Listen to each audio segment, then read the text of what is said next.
오늘 우리가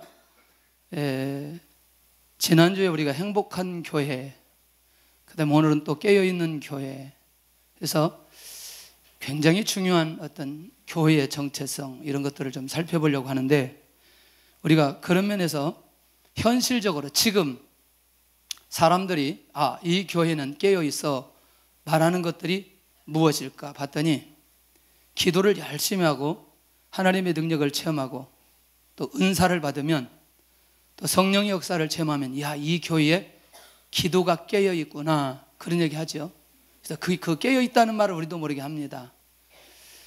두 번째는 어려운 사람들을 우리가 섬기고 또 하나님의 사랑을 나눌 때에 특별히 그걸 이제 우리가 구제라고 얘기하죠. 제가 구약 성경을 쭉 보면서 하나님께서 많이 말씀하셨던 내용 중에 한 가지가 고아와 과부, 그 다음에 나그네를 무엇하라? 잘 대접하라. 왜? 그들의 보호자는 하나님이시기 때문에. 결국 하나님께 대한 마음이 열린 사람만이 구제할 수 있다는 거죠. 그러니까 하나님의 사랑이 나를 통해서 나타날 수 있는 행위의 모습이 구제라는 거죠. 이 교회 이 사람 깨어있구나, 이렇게 말할 수 있다는 거죠.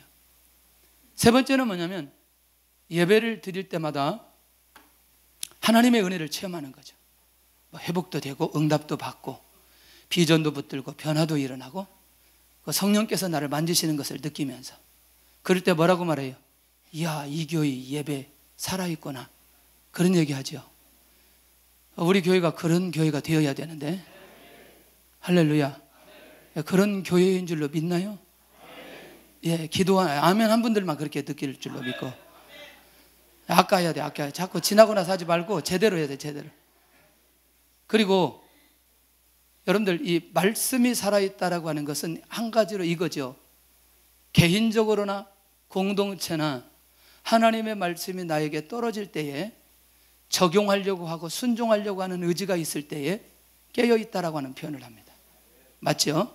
그러니까 그걸 지나가지 않는 거죠. 그냥 지나가지 않는 거죠. 그런데 우리가 하나님의 말씀을 받을 때 보니까, 예배를 통해서 받지만 하나님의 말씀을 받을 수 있는 통로가 너무나 많이 있어요.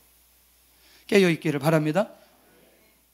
특별히 선교를 하면, 또 선교사를 파송하고 또 선교비를 보내고 선교지를 가고 오고 장기로 단기로 선교에 헌신하게 되면 이 교회에 선교가 살아있거나 선교에 깨어있거나, 그런 얘기를 한다는 거죠. 누구든 어떤 사람들이건 신앙생활 할 때에 내가 이 깨어있는 교회에서 신앙생활 하기를 원합니다. 그런데 내가 그 교회를 가서 신앙생활 하기 전까지는 무엇이 어떻게 어떤 방향으로 깨어있는지 알 수 없다는 거죠. 알 수 없다는 거죠. 내가 직접 가서 확인해 봐야 되고 경험해 봐야 된다는 거죠. 그런 면에서 저는 이런 모든 것에 우리 교회가 깨어 있으면 좋겠다. 오늘 제가 두 교회를 얘기할 겁니다. 두 교회를 얘기하는데, 무슨 지금 어느 지역에 있는 교회를 얘기하는 게 아니고, 그 유명한 예루살렘 교회와 안디옥 교회를 제가 비교하면서, 오늘 왜 하나님께서 안디옥 교회를 사랑하시고 안디옥 교회에 그런 역사가 일어났는지를 오늘 이제 정확하게 볼 수 있고요. 그 다음에 예루살렘 교회에 대해서 우리가 좀 살펴보면서, 예루살렘 교회를 예루살렘 초대교회라고 말해도 되고, 그 다음에 또 뭐라고 말하냐, 예루살렘 초대 기독교 공동체. 신학자는 정확하게 이렇게 말하더라고요. 예루살렘 초대 기독교 공동체, 이렇게 말하거든. 복잡하게 그렇게 하지 말고 예루살렘 교회도 맞고 초대교회도 맞다는 거죠. 이해되시죠? 그러니까 용어에 문제가 있으면 안 된다. 그러니까 예루살렘 교회도 맞고 초대교회도 맞고 예루살렘 초대교회도 맞고. 자, 그러면 그 예루살렘 교회에는 우리가 잘 아는 대로 사도행전 2장에 가서 보면 확실한 지도자가 있었어요. 누구죠? 베드로가 있었습니다. 그러니까 사실은 베드로가 본격적인 사역을 시작했던 현장이 예루살렘이었어요. 그러니까 주님에게 직접 훈련받은 제자 베드로가 직접 사역하는 교회인데 대단한 교회죠. 맞나요? 보통 교회가 아니라는 거죠. 두 번째는요, 이 예루살렘 교회는 너무너무 정확한 복음이 있는 교회였다는 거죠. 그럼 복음의 내용이 무엇일까? 2장 21절에 가서 보면 시작. 누구든지 주의 이름을 부르는 자는 구원을 받으리라. 할렐루야. 누구든지 주의 이름을 부르는 자는 구원을 받으리라. 이게 뭐냐면 복음의 핵심이라는 거죠. 그러니까 이 말은 뭐냐면 이 복음의 핵심을 증거해야 그 다음에 따라 나오는 게 있어요. 따라 나오는 게 뭐가 따라 나오느냐? 구원의 역사가 일어난다는 거죠. 그런데 이 일에 대해서 확실하게 깨어 있었던 교회가 예루살렘 교회, 그리고 복음의 핵심을 명확하게 증거했던 교회, 대단한 교회죠. 대단한 교회죠. 그래서 교회는요, 복음적인 교회라는 것은 뭐냐면 복음의 본질을 명확하게 선포할 때에 그 교회에 구원의 역사가 일어나게 되어져요. 할렐루야. 사람들이 살아나게 되어진다는 거죠. 자, 그런 면에서 볼 때에 세 번째, 너무너무 재미있어요. 이 예루살렘 교회는 회개의 역사가 일어났어요. 근데 너무너무 재밌는 건 우리 2장으로 한번 가서 몇 가지 우리가 좀 살펴봐야 돼요. 2장 한번 가서 보시겠습니다. 2장, 자 38절 한번 볼까요? 38절, 2장 38절, 2장 38절을 같이 한 목소리로 하겠습니다. 시작. 베드로가 이르되 너희가 회개하여 각각 예수 그리스도의 이름으로 세례를 받고 죄사함을 받으라. 그리하면 성령의 선물을 받으리니. 자, 그러면 41절 가볼까요? 41절 시작. 그 말을 받은 사람들은 세례를 받음에 이날에 신도의 수가 3,000이나 더하더라. 할렐루야. 이 말이 무슨 얘기냐면 회개의 역사가 일어났다는 건 구원의 역사가 일어났다는 것이죠. 그러니까 뭘 받느냐? 세례를 받게 되고, 그들이 세례를 받았다는 것은 그들이 지금까지 가지고 있었던 죄의 문제가 해결되었다는 거죠. 그런데 놀랍게도 41절에 가서 보니까 그 말을 받은 사람들은, 이 말은 뭐냐면 이미 여기에서 무엇을 했다는 얘기예요? 회개했다는 얘기예요. 그러니까 그들이 세례를 받고 죄사함을 받는 역사, 놀라운 거죠. 예루살렘 전체에 회개운동이 일어나서 몇 명이 지금 돌아왔죠? 3,000명이 돌아왔어요. 자, 보세요. 복음의 핵심을 선포하고 회개의 역사가 일어나니까 사람들이 돌아오기 시작하는데 3,000명, 5,000명이 돌아오는 역사가 일어나게 되는 것을 보게 됩니다. 그러니까 회개하고 나니까 어떤 일이 벌어지느냐? 성령의 역사가 일어나는데 이 예루살렘 교회가 성령의 역사를 지금 교회가 세워진, 예수님 떠나시고 난 이후에 교회가 세워진 이래 가장 먼저 성령의 역사를 체험한 교회예요. 대단한 교회죠. 대단한 교회죠. 회개의 역사도 일어났어요. 3,000명 돌아옵니다. 성령의 역사가 일어납니다. 대단한 교회예요. 한 가지만 일어나도, 회개운동 하나만 일어나도 그 교회의 역사, 일어나는 역사는 폭발적인 역사가 일어날 수 있다는 거죠. 근데 놀랍게도 이게 다 병행되어 가나요? 복음을 선포하고, 그 다음에 회개하고, 성령을 선물로 받고, 세례받고, 전부 다 이어지는 거죠. 따로따로 떼어서 일어나는 게 아니라 이것들이 병행되어질 때 동일하게 같은 역사들이 일어나게 되어지는 걸 보게 되는데, 다섯 번째는 뭐냐면 사도의 가르침이 많았던 교회예요. 42절 가서 보겠습니다. 2장 42절 시작. 그들이 사도의 가르침을 받아 서로 거제하고 떡을 떼며 오로지 기도하기를 힘쓰니라. 그러니까 뭐냐면 사도의 리더십이 강하게 일어났던 교회예요. 할렐루야. 그렇게 일어날 수밖에 없었던 게 기존 내려왔던 전통적인 유대교 중심으로 있던 예루살렘 교회와 새로 사도들에 의해서 복음을 증거하고 세워진 이 초대교회 공동체이기 때문에 당연히 이 공동체는 누구의 지도를 받게 되어 있어요? 사도의 지도를 받게 되어지는 거죠. 그러니까 사도의 가르침이 많았다는 건 사도의 가르침 속에 영적으로 성숙한 그리스도인들이 많이 일어났다는 거죠. 대단한 교회죠. 우리 교회는 담임 목사의 리더십이 얼마나 나타나나요? 에? 많이 나타나나요? 200%. 이야, 저렇게 할렐루야. 하여튼 2030년까지 응답받을 거예요.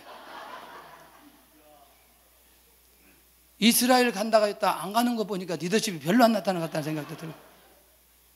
어쨌거나 사실은 이 초대교회의 상황을 보면 너무너무 놀랍다는 거죠. 그러니 교회가 건강해질 수 있는 거죠. 보세요. 신앙적 교육이 강하게 일어나는 교회가 예루살렘 교회였던 것을 보게 됩니다. 조금 더 가서 조금 더 보면서 정리를 해야 돼요. 그런데 여섯 번째 42절에 가서 보니까 성도들끼리 교제가 살아있던 교회다.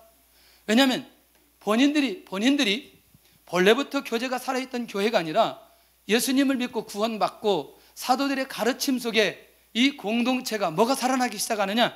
교제가 살아나기 시작했던 걸 보게 된다는 거죠. 자, 그러면 이들 모두 안에 동일하게 일어났던 건 뭐냐면 구원의 역사가 일어났어요. 회개의 역사가 일어났어요. 성령의 역사를 체험합니다. 그리고 나니까 뭐냐? 사람들이 보이기 시작하면서 서로 교제하기 시작했던 것을 보게 된다는 거죠. 신앙생활은 하나님과 사람의 관계를 제대로 할 때에 영적으로 성숙하게 되어집니다. 근데 그거를 잘했던 교회가 예루살렘 교회였다니까요. 일곱 번째 보니까 42절에 가서 보면 오로지 무엇하기를 힘쓰니라? 기도하기를 힘쓰니라. 보세요. 기도는 나와 하나님의 관계에 막힌 담을 열어갑니다. 기도는 하나님의 섭리, 하나님의 능력을 체험하는 결정적 기회됩니다. 기도는 내가 하나님을 바라보면서 나에 있는 문제를 위임하게 되어집니다. 기도는 영적인 호흡이죠. 그러면 모두 다 한꺼번에 정리하면 하나님과 나, 하나님과 공동체의 관계가 바로 열려진 교회라는 거죠. 그만큼 그들이 깨어서 기도했던 이 교회는 대단한 교회라는 거죠. 자, 시작하는데 시작부터 졸면 안 되잖아요. 그리고 뒤쪽에 가서 결론에 주는 건 좀 괜찮지만, 여덟 번째, 기사와 표적이 많이 나타났던 교회예요. 왜? 누구를 통해서? 주의 능력이 사도들을 통해서 기사와 표적이 많이 일어난다. 그러니까 여러분들, 사도들이 기사와 표적이 많이 일어났는데 대표적인 사건이 뭐예요? 그렇지, 3장의 안진뱅이 내게 있는 것으로 명하노니 예수 그리스도의 이름으로 일어나. 할렐루야. 그러니까 결국 뭐냐면 초대교회는 하나 될 수밖에 없었던 게 사도들의 리더십이 너무나 탁월하게 나타났고, 그들을 통해서 나타나는 능력들이, 사람들이 놀랄만한 능력들이 나타나는 것을 보게 됩니다. 할렐루야. 정상도 집사님, 아니 장로님, 어젯밤에 못 주무셨어요? 살짝 눈이 내려가려다 떴다 내려가려다 떴다. 할렐루야. 그 장로님이 잘 듣고 아멘을 해야 되는데 오늘 아멘 소리가 적어가지고 왜 그런 줄 알았더니 눈이 자꾸 내려가시는 거예요. 네, 할렐루야. 이제 떴어. 확실하게 떴어요 지금. 네, 됐어요 이제는. 자, 모든 물건을 서로 통용했던 교회. 여러분들, 이게 정말 쉬운 게 아니라는 거죠. 내가 가지고 있는 욕심을 내려놓지 않으면 절대로 자기가 가지고 있는 물건을 내놓을 수 없습니다. 할렐루야. 제가 뭐가 많이 있는 줄 아세요? 유니폼이 한 20년째 그 가지고 있는 유니폼이 서랍 안에 가득 있어요. 그렇게 놀라지 말고. 근데 그 유니폼을 그냥 주면 되잖아요. 지금 입어도 입을 수 없는 거예요. 근데 제가 그 하나를 딱 뽑아가지고 꼭 줘야 될 사람만 주지, 그걸 유니폼을 다 주지를 않아. 그리고 그걸 없애려고 집사람이 보따리에다 해가지고 어디다 다 얹어놔도 다시 꺼내가지고 또 다 놓은 거예요. 왜냐하면 운동할 때마다 계속 입었던 옷이기 때문에 이거를 누굴 함부로 준다는 게 쉽지 않아요. 근데 제가 이제 아까도 그런 얘기 했어요. 중국에 이제 단기할 때 거의 한 17, 18년 되는데 제가 이제 축구화를 들고 유니폼을 가지고 중국에 갔어요. 그래서 이제 거기 현지에 있는 그 학교 학생들하고 이제 시합을 하는데, 그때는 굉장히 젊었을 때니까 30대 초반, 인대 끊어지기 전이니까 굉장히 축구를 잘했죠 그때는. 그리고 우리 몇 명인데 그 팀 막 이기고 막 그러고. 근데 옆에 있는 우리 동포 아들이 축구화 달라는 거예요. 얼마나 짜증이 나는지. 왜 짜증이 나냐면, 저는요 신발을 신으면 앞이 볼이 크기 때문에 길을 내는데 시간이 많이 걸리는 거예요. 사실 돈을 달라고 하면 돈을 차라리 주겠는데, 신발을 달라고, 내 신발을. 그때 당시 제 차 트렁크 안에 신발이 8컬이가 있어요. 그래서 어디 목사님들 어디 가가지고 족구하자 그러면 신발 없다면 걱정하지 말고 8컬이가 다 나오는 거예요. 뭐 떨어진 거 다시 이렇게 꼬매놓고 해가지고 8컬이를 가지고 다녔어요. 그러니까 그렇게 중요한 것들이 아닌데 이미 그것을 내가 하나 더 줘도 되는데 절대로 안 주는 게 8컬이 있어도. 왜 그러냐? 내 안에 그것에 대한 욕심이 있기 때문에. 혹시 여러분들 옷이 필요한 분들은 오시길 바라면 제가 옷 드릴 테니까. 근데 신발은 달라고 하지 마세요. 근데 그게 저도 모르게 그런 게 있는 거죠. 그 말이 무슨 말이냐면 내가 가지고 있는 내 생각과 욕심을 내려놓지 않으면 절대로 물건을 서로 통용할 수 없다는 얘기하는 거예요.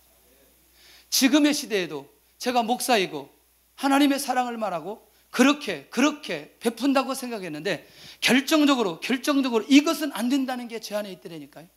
그러면 초대교회 성도들의 입장에서 물건을 서로 통용했던 말이 뭐냐면 저 사람이 필요한 건 내 거 갖다 준다는 얘기거든요.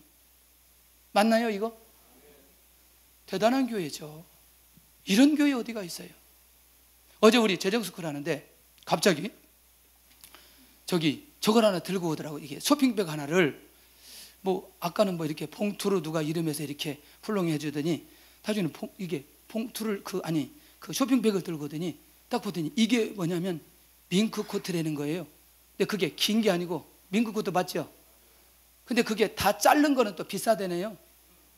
근데 누구 이름을 지목하는데 그 사람이 나오는 거예요. 우리 너무너무 궁금하잖아요. 마이크를 대고 이런 일이 왜 당신한테 벌어지느냐 물어봤더니 그 사람이 가지고 있는 그거하고 다른 거하고 다른 사람을 흘려보냈다는 거예요. 자기는 앞으로 절대로 이걸 사지 않기로 했는데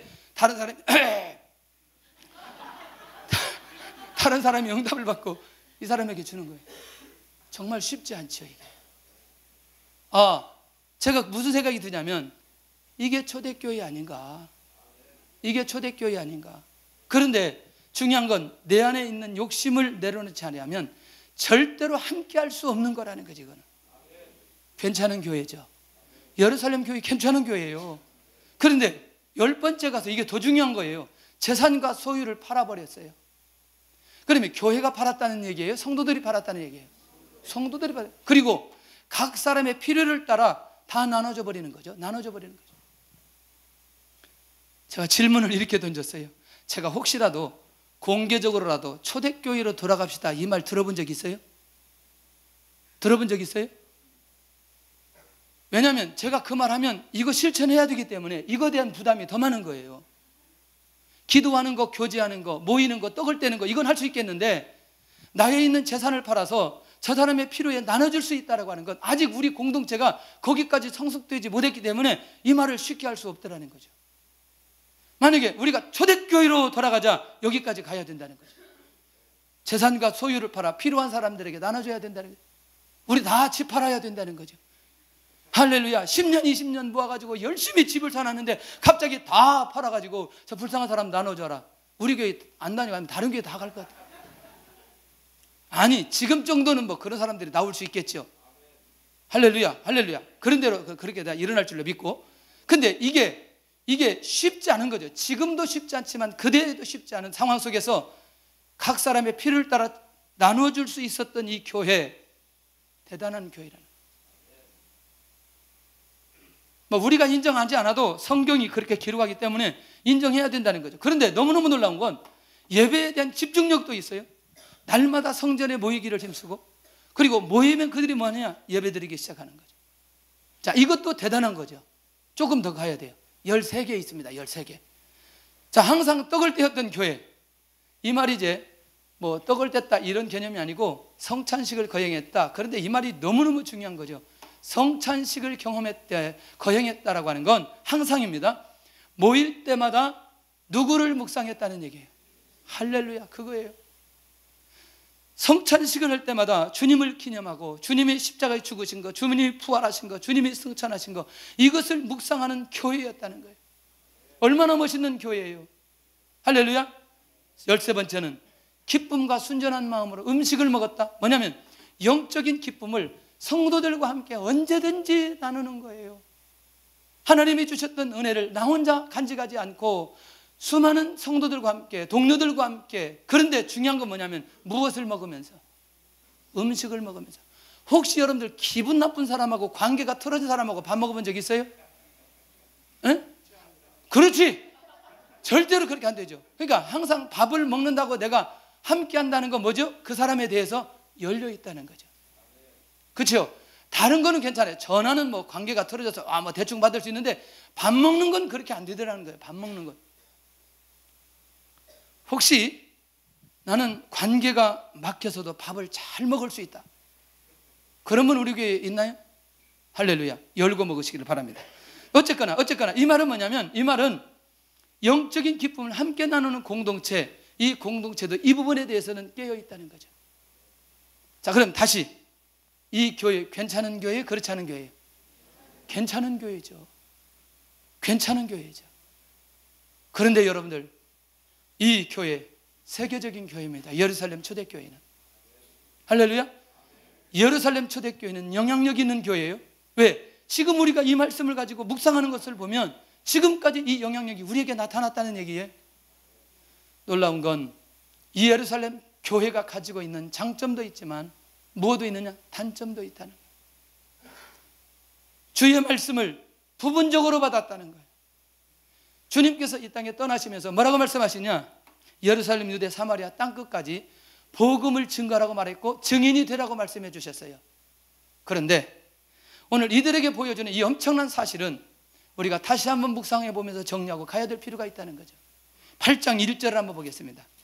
8장, 사도행전 8장 1절을 우리가 확실하게 눈이 뚫어지게 봐야 됩니다.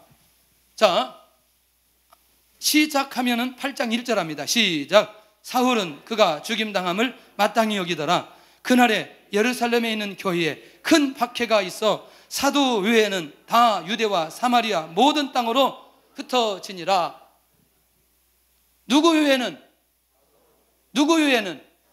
그러면 누구는 움직이지 않고, 사도는 움직이지 않고, 누구는? 성도들은 모든 땅으로 흩어지는 것을 보게 됩니다. 자, 이제 중요한 게 여기 있어요. 왜 사도들이 이런 생각을 할 수 있었을까? 이게 예수님께서 말씀하신 그 땅끝이라는 개념을 유대라고 하는 나라의 관점에서 땅끝으로 생각했다는 거예요. 이 말 지금 이해되시나요? 그러니까 이방인 지역에까지 가서 나중에는 어디까지 가느냐? 이들이 서바나까지 가게, 스페인까지 가게 되는데, 중요한 건 이때 당시 이들이 가지고 있는 생각은 유대라고 하는 나라 안에만 다 가서 복음 증거하면 된다라고 하는 땅끝의 개념을 가지고 있다는 거죠. 그럼 우리의 땅끝의 개념은 어디예요? 그러면 어디라고 생각했어요? 에? 아니, 우리나라 끝이 어디냐고. 우리나라 끝이 마라도. 그래, 저쪽 위쪽 끝이 어디예요? 그러면 백두산? 두만강? 네, 두만강까지 봐야 되죠. 그쪽은 다. 그러면 우리의 개념의 땅끝이라면 제주도에서 두만강까지 그쪽 그 안에 있는 사람들에게만 복음을 증거한다는 생각을 이들이 가지고 있었다는 거죠. 상당히 중요한 의미가 있어요. 그러니까 주님이 말씀해 주셨던 내용을 부분적으로 받다 보니까 핍박이 일어나서 성도들은 다 흩어지지만 누구는 움직이지 않아요. 사도들은 그대로 있는 것을 보게 된다는 거예요. 그런 면에서 그렇게 하나님의 역사 가운데 세워진 이 초대교회, 그런 강력한 힘이 있는 그 교회가 공식적으로 선교사를 파송했다는 기록이 없다는 거죠. 할렐루야. 모든 것들은 뛰어난 교회였어요. 어쩌면 안디옥 교회와 비교될 수 없는 그런 뛰어난 교회였음에도 불구하고 결정적으로 주님께서 말씀하신 이 부분에 대해서는 부분적으로 일어났다. 성경학자들이, 역사학자들이 뭐라고 얘기하냐면, 초대에 파송받지 않은 무명의 성도들이 곳곳마다 움직이면서 복음을 증거해서 결국 지금까지 이 복음이 확장되어졌다, 이렇게 말합니다. 그러니까 정식으로 어떤 교회 파송은 받지는 않았지만 이런 핍박으로 흩어진 사람들을 통해서 하나님의 나라가 확장되어졌다고 얘기한다는 거죠. 그렇다고 본다면 예루살렘 교회는 이 사건 앞에, 이 말씀 앞에 철저하게 돌아봐야 될 필요가 있다는 얘기예요. 그래서 여러분들, 사도행전 10장에 베드로의 눈을 열게 하기 위해서 누구를 준비시켜 놓으시고, 사도행전 10장 누구? 고넬료. 아니, 대답을 좀 빨리 좀 하면 시간이 좀 줄어들 텐데. 하여튼 설교 들으면 다 잊어버려서 문제. 물어봐야, 시험 봐야 돼. 교회에서도 설교하면 시험 봐야 돼, 그 다음날. 그래서 제대로 들었는지 안 들었는지 확인해 봐야 된다니까. 그러니까 결국 뭐냐면 누구의 눈을 여는 거죠? 그렇죠. 베드로의 눈을 여는 거죠. 이방인에게도 하나님께서 복음의 역사가 일어난다는 사실을 베드로가 그때 깨닫는 거예요. 그때 했던 말 기억하시잖아요. 이방인에게도 구원의 역사가 일어나고 있구나 하는 사실을 그가 입을 벌려서 고백하잖아요. 10장에. 정리되죠? 그럼 무슨 말인지, 이런 생각을 가지고 사도들이 지금까지 예루살렘에서 사역했던 것을 보게 된다는 거죠. 누구만 흩어지지 않았던 상황, 사도들만 흩어지지 않았던 이 상황을 보면서 우리가 깊이 있게 예루살렘 교회에 가장 강력한 장점들이 있었지만 중요한 부분 하나를 놓쳐버렸던 이 사건들을 우리가 절대로 놓치지 않아야 된다는 거죠. 주님께서 원하시는 건 뭐예요? 이 교회 성도들이 땅끝까지 가기를 원하셨다는 거죠. 그리고 땅끝에 가는 선교사 파송을 원하셨다는 거예요. 할렐루야. 그런데 이 예루살렘 교회가 한 가지만 닫혀 있었던 것을 보게 된다는 거죠. 한 가지 뭐죠? 땅끝까지 복음을 증거하기 위해서 선교사를 파송하는 이방인 사역에 눈이 열려야 될 이 결정적인 부분에 이 예루살렘 교회가 닫혀 있었던 것을 보게 된다. 나중에 이게 14장에도 또 한 번 나옵니다. 이게 그들이 얼마만큼 닫혀 있는지. 오늘 그런 면에서 나는 어느 정도까지 열려 있는가에 대해서 한번 우리 자신들이 돌아볼 필요가 있다는 얘기예요. 할렐루야. 무엇에 대해서 어느 가지 열려 있는지. 자, 그러면 이제 깨어있는 교회, 안디옥 교회 잘 살펴볼 필요가 있어요. 한번 따라서 합시다. 깨어있는 교회, 안디옥 교회. 특별히 이제 2분 만에 이 교회를 정리하고 그 다음에 가야 돼요. 핍박을 경험한 교회 맞죠? 전도를 열심히 한 교회 맞죠? 주의 손이 함께한 교회 맞죠? 네 번째, 예루살렘까지 소문나서 바나바를 파송하는 정도의 소문난 교회 기억하시죠? 그 다음에 지도자를 세우고 찾는 교회, 다소에 있는 사울을 찾으러 누가 가죠? 바나바가 갑니다. 여섯 번째, 양육을 통해서 안디옥 교회 성도들이 비로소 그리스도인이라 일컬음을 받을 정도로 양육을 잘하고 성숙한 교회예요. 맞나요? 중요한 건 일곱 번째, 선교지를 위해서 선교사를 파송한 교회. 13장 3절 한번 보겠습니다. 13장 3절 보고 또 내용들을 좀 자세하게 나누도록 하겠습니다. 시작. 이에 금식 기도하고 두 사람에게 안수하여 보내니라. 자, 그러면 이제부터 조금씩 정리를 해봐야 됩니다. 선교에 깨어있는 안디옥 교회, 안디옥 교회가 선교할 수 있었던 결정적 이유가 뭐냐? 첫째는 지도자의 리더십이 있었어요.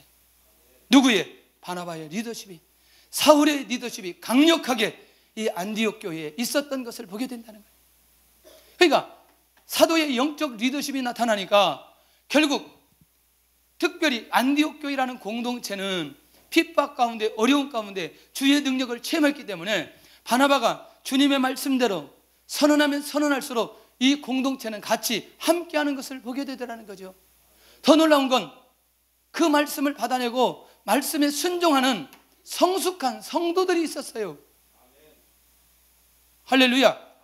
그러니까 결국 우리가 핍박을 당해서 안디옥까지 와서 교회가 세워지고 이렇게 우리가 영적으로 그리스도인이라고 인정을 받았던 우리가 이대로 있어서는 안 된다라고 하는 바나바의 가르침, 사울의 가르침에 그들이 따라가는, 그 말씀에 의해서 따라가는 그런 성숙한 성도들이 있었다는 거예요. 얼마나 놀라운 일인지. 그러니까 리더십이 있으면, 리더십이 있을 만큼 그 함께하는 성도들이 있을 때에 그 교회가 영적으로 깨어있는 성도들이 될 수 있다는 거예요. 더 중요한 건 선교사로 갈 수 있는 사람이 이 교회에 있었다는 거예요. 이게 얼마나 중요한 일인지 몰라요. 선교사로 헌신할 바나바와 사울, 그 위에 1절에 가서 보니까 다른 형제들도 많이 있었던 것을 보게 된다는 거죠. 뭐죠? 리더십이 살아있죠. 성숙한 성도들이 있죠. 그 다음에 선교사로 갈 수 있는 사명 있는 사람들이 있었다는 거예요. 그러니 이 교회가 선교에 깨어 있을 수 있는 하나님의 은혜가 이 안에 있었던 것을 보게 된다는 거예요. 조사를 해보면 1세기에 무명의 선교사들이 파송되어집니다. 여기저기 파송되어져요. 그런데 그 무명의 선교사들은 무엇 때문에 파송되었죠? 자유에서 파송되었나요? 자유에 의해서 파송되었나요? 아니죠. 무엇 때문에? 핍박에 의해서 파송되었어요. 근데 이름이 기록되지 않아요. 그런데 그렇게 어디까지 갔냐면 1세기에서 3세기까지 갔단 말이죠. 그런데 3세기까지 가는 정도까지 그들이 경험하고 그들이 고난을 당하고 또 그들을 통해서 일어났던 엄청난 역사는 결국에는 로마가 복음 앞에 굴복하기 시작하는 거죠. 313년에 콘스탄틴 대제에 의해서 그렇게 하면서 지하에 있는 교회가 지상으로 올라오기 시작했어요. 그러니까 지금은 우리가 다니면서 무엇만 하면 되었는데, 그렇지, 선교하면서 복음만 증거하면 되는데, 갑자기 지하에 있는 교회가 지상으로 올라오면서 지상으로 올라온 그 교회를 관리하기 시작한 거예요. 놀랍게도 4세기에서부터 선교가 끊기기 시작한 거죠. 중세가 올 때까지 선교의 붐이 일어날 수가 없었어요. 왜냐하면 계속해서 모든 일들은 어디에서 다 이루어졌기 때문에. 그렇죠. 드러난 이 교회라고 하는 건물, 이 공동체에서 일어나다 보니까 무엇이 약화되느냐? 선교가 약화되어 버렸다는 거죠. 그런데 이때에 결정적으로 문을 열어가는 사람이 누구였냐면 바나바와 사울이었다는 사실을 우리는 기억해야 된다. 그러니 이 엄청난 일에 하나님 앞에 오늘 감동을 받고 하나님의 말씀에 순종하면서 이 일에 깨어있는 이 교회가 보통 교회가 아니라는 거죠. 그런 면에서, 그러니 깨어있는 교회라고 말할 수밖에 없다는 거죠. 모든 부분은 사실은 예루살렘 교회와 그렇게 다를 바 없다는 거예요. 어쩌면 능력면에 있어서는 예루살렘 교회가 훨씬 더 강하게 나타났던 것을 보게 된다는 거죠. 그러나 결정적으로 우리 주님께서 말씀하신 땅끝이라고 하는 비밀을 가지고 하나님 앞에 순종하면서 갔던 이 교회는 결국 그 주님의 말씀이 계속해서 그들 안에 살아있어서, 그리고 사람까지 파송하는 이런 부분으로 이들이 영적으로 깨어 있었던 것을 보면 대단한 거 아니냐는 거예요.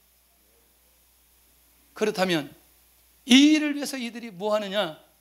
기도로 깨어있는 안디옥 교회를 보게 됩니다. 가장 먼저 무엇부터 시작하느냐? 기도부터 시작합니다. 저는 그래요. 이렇게 왔다 갔다 해보다가 안디옥 교회 이름이 있으면 이 교회는 선교를 얼마나 하나? 난 이거부터 생각이 들어요. 그래서 선교하지 않으려면 안디옥 교회 이름 제대로 쓰면 안 되는데. 할렐루야. 이 말 이해되나요? 저는 이름의 의미가 정말 너무나 깊이 있다고 생각해요. 초대교회 이름 지으려면 다 팔아서 나눠줘야 돼요. 굉장히 의미가 있더라고요, 저는. 그래서 제가 처음에 한국에서 제자들교회 이름을 지었을 때도 제발 좀 제자들처럼 살고 싶은 마음이 너무너무 간절해서 제자들교회 이름 지었다니까. 별로 아멘 안 하는데 느낌이 없어요. 새가난교회, 할렐루야. 가나안 들어가는 것도 중요한데 더 새가난, 이야, 이거는 옛날에 들어가는 건 가나안, 지금 들어가는 건 새가난. 그러나 어쨌거나 이게 뭐 하나님께서 은혜를 주셔서 이제 이름 주신 것들이니까. 그런데 이것을 파송하는 일에 있어서 가장 먼저 무엇부터 시작하느냐? 기도부터 시작하는. 어떤 기도? 금식 기도 들어가는 거죠. 이제 이게 정말 중요합니다. 왜? 하나님의 섭리를 넣고 기도하는 거죠. 결국 여기에 어떤 비밀이 있냐면, 자칫 잘못하면 사람의 생각이나 사람의 방법으로 선교사를 파송할 수 있기 때문에 이렇게 되어서는 안 된다는 거예요. 선교는 반드시 성령의 인도를 받아야 그 선교사에게 하나님의 역사가 일어나기 때문에 이들이 먼저 하나님 앞에 엎드려서 무엇하기 시작하느냐? 금식기도 하는 거예요. 금식기도 하는 거예요. 정말 오늘 이 중요한 비밀들을 안 놓쳐야 된다고 생각해요. 시간이 지나가면서 이들이 하나님 앞에 기도하는 건, 그러면 누가 가야 될 거냐는 거예요. 선교사를 놓고 누가 가야 될 거냐는 거예요. 우리 교회가 선교해야 되는데, 안디옥 교회가 선교를 해야 되는데, 그러면 누구를 보내야 됩니까? 하나님의 음성을 듣는 거죠.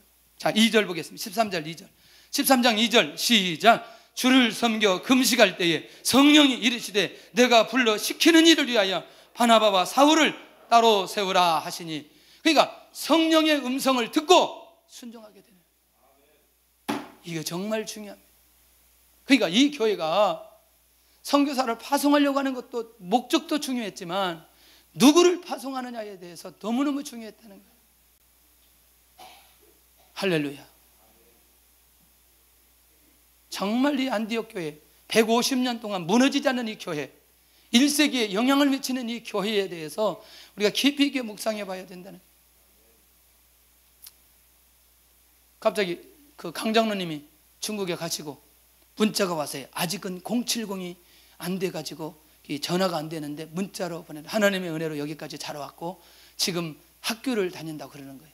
여러분들, 제가 중국에 7년 4개월 살았는데 7년 4개월 사는 동안에 중국에 대한 마음보다도 장로님이 가가지고 중국에 있는 그 마음이 훨씬 더 강한 거예요. 왜 그런 줄 아세요? 우리의 식구 중에 한 분이 그곳에 가 있으니 그곳이 제 마음에 있는 거죠. 여러분들은 안 그래요? 그래서 제가 중국에 있을 때 전략적으로 이렇게 했어요. 한국에 있는 목사님들 자녀들 다 유학을 보내야 된다. 왜 그러느냐? 절대로 이분들이 자유로는 중국에 대해서 기도를 안 하니 유학을 보낸 그 아들을 놓고 딸을 놓고 기도하다 보면 중국 놓고 기도할 거다. 맞나요? 응, 진짜 그러더라니까 진짜. 제가 계속 있었으면 한국에 있는 그 목사님들 자녀들 다 유학 보내가지고 중국을 놓고 열심히 기도하도록 그렇게 하려다가 이게 와버렸어요. 여러분들, 안디옥 교회 안에 있는 사역자를, 리더들을 파송하는데 그들의 마음이 어떤 마음이었겠냐는 거예요. 조금 더 가봐야 돼요. 자, 바나바와 사울에게 안수하고 파송하는데, 자, 지도자를 선교사로 파송하는 일에 깨어있는 교회인데, 이 바나바와 사울은 안디옥 교회에 꼭 필요한 지도자예요. 맞나요? 교회를 정착시키고 세운 지도자들이란 말이에요. 할렐루야. 그러니 안디옥 교회 입장에서는 꼭 필요한 사람 아니에요? 할렐루야. 안디옥 교회에서 꼭 함께 할 지도자, 목회적 리더십이 강하게 나타나는 지도자들을 파송하는 거예요. 그러니까 지도자를 선교사로 파송하는 일에 깨어 있다는 거죠. 할렐루야. 지금은 하나님께서 뭐 저에게 사인을 안 주시니까 그렇지, 사인 주시면 뭐 그렇지만 이제 하나님이 한 번으로 족하다 그런 것 같아요. 할렐루야. 혹시라도 북한 열리면 모를까봐 여러분들 그런 생각을 많이 하는 거죠. 제가 이제 왜 이런 얘기를 하냐면, 중국에 있다 보니까 한국에서 사역을 하면서 열매가 있었던 사람들이 오게 되어지면 분명히 그 사역 속에 열매가 맺혀져요. 그러나 사역의 기본이 안 된, 다시 말하면 영혼을 붙여줬는데 이 영혼을 어떻게 해야 되며, 그리고 영혼을 어떻게 어디까지 인도해야 되며, 교회가 무엇이며 또 사역이 무엇이며 훈련이 무엇이며 전혀 안 되었을 때에 사역지에 가보면 열매가 없다는 거죠. 열매가. 제가 가려고 했던 결정적 이유는 한 5, 6년 동안 단기를 다니면서 이 중국 땅에는 경험된 목회자가 와야 된다는 생각을 했던 거죠. 그때 제가 가게 될 때. 그래서 우리는 가서 뭐 했느냐? 예배만 드렸어요. 예배. 근데 예배를 드리는데 형식적으로 예배를 드리는 게 아니라 우리는 살기 위해서 예배를 드리는 거죠. 하나님 앞에 영광 돌리기 위해서 예배를 드리는 거죠. 그러니까 10명이 모이든 100명이 모이든 1000명이 모이든 중요하지 않아요. 예배의 농도는 10명이든 1000명이든 동일하게 흘러가는 거죠. 왜? 그렇게 평생도록 훈련받았기 때문에. 처음에는요, 제가 가보니까 북경에 주일 낮만 예배가 있고 저녁 예배, 수요일, 금요철야, 새벽 예배 아무것도 없어. 아무것도. 느낌이 암흑 같더라고. 못 살겠더라고. 근데 우리는 가서 뭐 했느냐?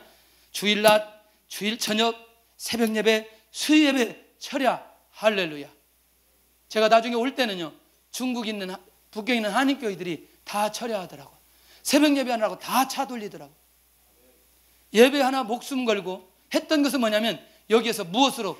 예배하는 예배자로 하나님께서 만들어 놓더니 가가지고 하나님께서 그렇게 사용하는 것을 보게 되었습니다. 지금 생각하니까 정말 감사해요. 하나님께서 이 일에 사용해 주셨구나. 그러니 안디옥 교회에서 가장 필요한 사람이 누구냐? 바나바와 사울인데 그 사람들이 있어야 교회가 세워진다니까요. 근데 그 사람들을 파송하는 이들 얼마나 깨어있냐는 거예요. 그리고 지금도 부흥이 되었지만 앞으로 더 큰 부흥과 역사를 만들어낼 지도자가 이들이라는 거예요. 이 말 어때요? 안디옥 교회에서 이후로 쉽게 만날 수 없는 지도자 맞나요? 그런데 그 사람들을 파송하는 거예요. 얼마나 멋있는 교회냐는 거죠. 왜 이렇게 정막이 흐를까 모르겠어요. 아멘 흘려야 되는데 정막이 흘러요. 정막이. 쉽게 만날 수 없는 지도자, 근데 파송하는 것을 보게 됩니다. 속으로 그런 거죠. 야, 저렇게 설교하다가 또 가는 거 아니냐, 뭐 이런 느낌이 있나 봐요. 갑자기 정막이 막 흐르는데 안 간다니까 걱정하지 말라니까. 이제는 할렐루야. 갈 데도 없어요. 이제 뭐 중국도 이제 못 오게 하는데 어디 갈 데가. 다른 나라 가봐야 언어 해야 되는데 언어, 아이고 힘들어요. 힘들어. 열심히 보내기만 해야지. 선교의 삶을 적용하기, 첫째는 뭐냐? 선교지로 나가야 된다. 장기 선교사로 나가야 된다. 할렐루야. 갑자기 나하고 상관없는 얘기라고 생각하는데 하나님께서 보내면 가야 돼요. 할렐루야. 주님의 음성이 가야 된다 그러면 가는 거죠. 할렐루야. 우리 사역자들 중에서 가야 된다. 아까도 임병철 목사님 먼저 영어가 되니까 먼저 갈 수 있어요. 두 번째 영어가 되는 거 배시온이 갈 수 있어요. 왜냐하면 나한테 그랬거든요. 목사님 저는요 선교지에 가야 됩니다. 나한테 막 그러는 거예요. 그러면서 자기는 미국에 가서 신학을 해야 된다는 거예요. 좋은 말로 할 때 한국에서 해라, 한국에서. 근데 아까 제가 얘기했더니 아멘 안 하고 웃는 거예요. 결혼하고 입장이 지금 생각이 달라진 거예요 지금. 응? 결혼하고 이거 큰일 났다 이제. 나 혼자는 가겠는데 아내하고 어떻게 가냐 이게. 그래도 주님이 명령하시면 가야 된다는 거지. 할렐루야. 우리 교회 안에 아마 앞으로 이런 선교사들이 계속해서 일어났으면 좋겠다. 그래서 우리 성도들의 삶의 후반부를 선교지에서 보내는 운동이 일어나야 돼요. 장로님이 곧 되면 한갑인데 몇이죠? 우리 장로님이? 강 장로님 몇이죠? 올해 한갑? 할렐루야. 우리 모두 한갑 되면 다 가는 거예요. 후반부는 멋있는 교회 아니에요? 아, 정말 재밌는 교회죠. 40대 50대는 자기 전문직을 가지고 갈 수 있다는 거죠. 여러 가지 많은 것들이 있는데 가서 우리 성도들이 잘하는 게 식당이잖아요. 여러분들 돈 벌러 가서 식당하는 거하고도요 선교하기 위해서 식당하는 것은 차원이 달라요. 정말입니다. 아마 하나님께서 큰 대박을 보여줄 수도 있는데 2, 3년 기한으로 나갈 수 있다는 거죠. 단기로 기회 있으면 우리도 이런 부분에 하나님의 인도를 잘 받아서 교회가 아마 시스템이 되면 좋겠다 그런 생각이 들어요. 중국에 있을 때 캐나다 한인교회 그 장로님 한 분이 오셨는데 의사인 거죠. 그래서 왜 여기 와서 사역하시냐 물어봤더니 자기 교회 목사님이 장로님 은퇴하셨으니까 빨리 선교지에 가서 사역하라 그래서 나왔다는 거예요. 이야, 아니 그렇게 가라고 하는 목사님이나 또 순종하고 오는 장로님이나 야 정말 장로님 교회 정말 멋있다고 내가 그랬어요. 쉽지 않죠. 이게 한국에서 비행기도 못 타본 우리가 이런 얘기 들으면 얼마나 힘들어요 지금. 우리 아직도 비행기를 못 탄 분이 몇 분 있던데 하여튼 다음 달에 제주도라도 한번 갔다 와야 이게 외국의 길이 열립니다 여러분들. 에? 그래야 이런 말이 이해가 된다니까. 하여튼 우리가 비행기 안 탄 분을 뭐 모집해가지고 제주도라도 한번 갔다 와야 되겠어요. 모집해가지고 선교사를 파송해 보내라는 거죠. 재정적으로 선교사를 파송해야 된다는 거죠. 그리고 선교사를 섬길 수 있는 기회를 붙들으라는 거죠. 특별히 안식년에 왔을 때 필요를 채워줘야 되는데 사실은요 우리 교회가 아직 이것까지는 안 되지만 이게 우리의 비전이 될 수 있다니까요. 이 얘기하면 여러분들이 공감이 될 거예요. 제가 중국에 있다가 한국에 나와서 일주일 동안 있다 가면 잘 데가 없기 때문에 찜질방에서 자는 거예요. 그래서 서울 시내에 있는 찜질방 제가 다 한다니까. 선교관 아예 들어갈 생각도 못하고 어디 가서 그냥 찜질방이 제일 좋아. 누가 나를 깨우는 사람도 없고 나 뭐 너무너무 좋아. 그런데 빨래는 안 되는 빨래는. 그래서 빨래를 다시 싸가지고 일주일 동안 입고 자 이제 중국에 가지고 가는 거예요. 거기에서 빠는 거예요.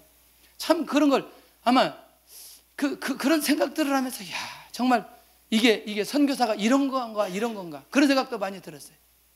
여러분들 우리가 이 땅에 있으면서 이런 것들을 만들어 놓는다는 건 어쩌면 우리에게 주신 사명이기도 하다는 거죠. 할렐루야. 아마 이런 비전을 가지고 하나님 앞에 기도하면 그런 분들을 통해서 먼저 좋은 것들을 만들어 주시지 않겠냐 그런 생각이 들어요.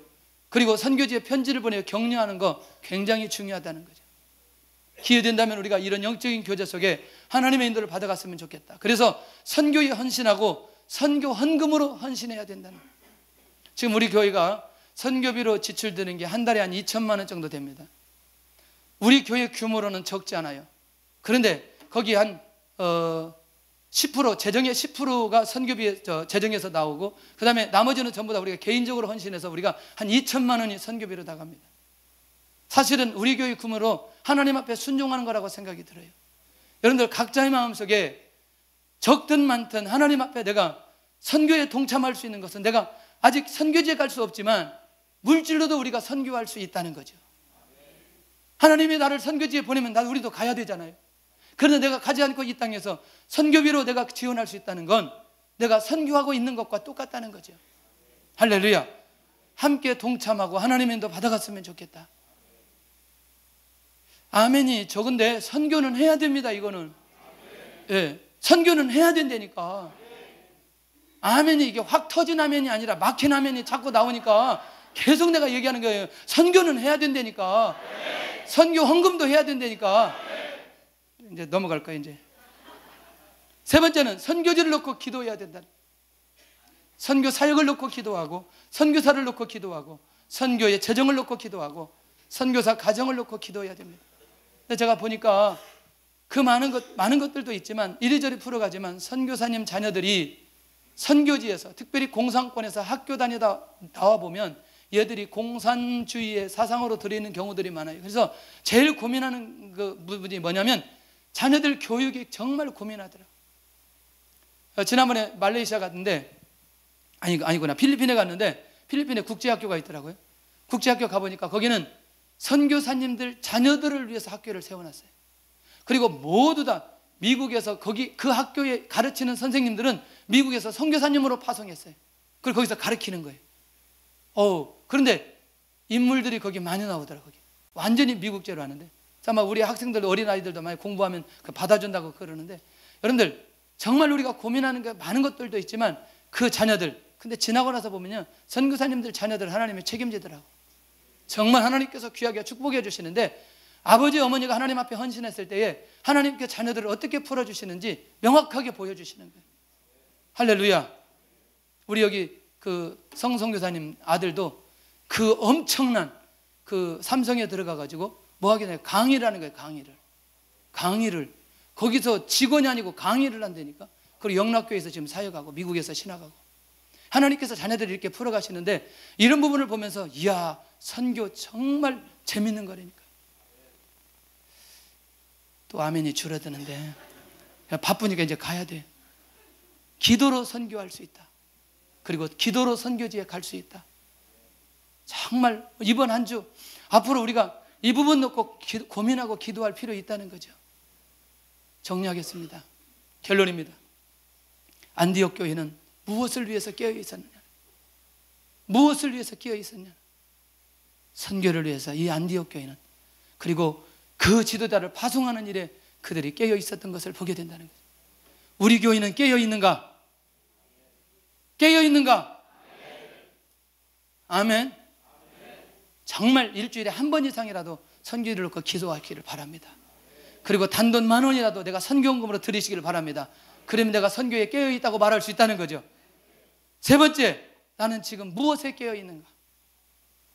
내가 무엇에 아니면 내가 막힌 게 무엇인가? 한번 살펴볼 필요가 있다는 거죠. 네 번째, 한국교회가 지금 깨어 있어야 할 것은, 예루살렘 유대까지는 너무너무 잘합니다. 사마리아 땅 것은 잘 안 돼요. 왜 그런지 모르겠어요. 왜냐하면 교회 안에 있는 문제를 해결하려고 애를 쓰다 보니까 결국에는 선교적인 눈이 열려지기가 쉽지 않다는 얘기죠. 여러분들, 우리는 누구에게 우리 교회가 이렇게 선교하기 때문에 이렇게 선교사를 파송한다 말하려고 하는 게 아니라 200일 기도하다가 응답받고 우리가 순종하는 거죠. 하나님께서 그것을 원하신다고 그런 마음을 주셔서 우리가 순종하는 것뿐입니다. 하나님께 제대로 기도하고 성령의 역사를 경험하다 보면 반드시 이 음성을 듣게 된다니까요. 예루살렘, 유대, 사마리아 땅끝이라고 하는 주님의 음성이 그 안에 들려질 수밖에 없다는 겁니다. 우리 교회가 한국 교회를 깨울 수만 있다면, 이런 부분에 깨울 수만 있다면, 깨일 수만 있다면 정말 감사한 일 아니겠나. 같이 우리가 마음을 모았으면 좋겠습니다. 우리 찬양하고 기도하겠습니다.